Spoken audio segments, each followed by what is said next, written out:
মাতা পার্বতী স্নানকালে গায়ে প্রলিপ্ত হরিদ্রা দিয়ে সুন্দর একটি শিশু মূর্তি ফেললেন বানিয়ে।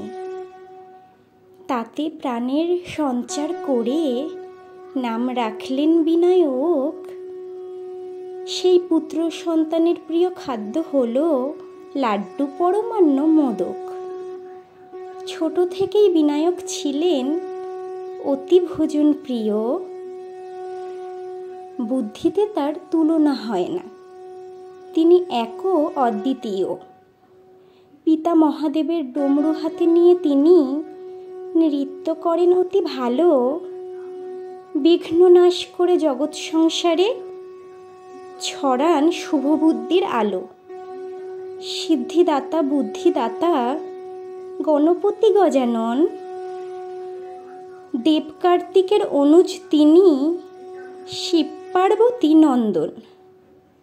মঙ্গল মূর্তিরূপে মর্তে তিনি প্রথম পূজিত হন। গণেশ নামে তাকে অভিহিত করেছেন সমগ্র দেবগণ। মুশিক রাজকে বাহন রূপে করেছেন তিনি গ্রহণ। শুভ বুদ্ধির বিকাশ ঘটিয়ে করেছেন সঠিক পথ প্রদর্শন। ভক্তি ভরে কেউ তাহার চরণে পুষ্প করলে নিবেদন। দান করেন তিনি প্রচুর ঐশ্বর্য, তাতে তৃপ্ত হয় ভক্তগণ। কোনো কাজে কারো আসবে না বাধা, করলে তাকে স্মরণ। তোমার চরণে শতকোটি প্রণাম জানাই প্রভু।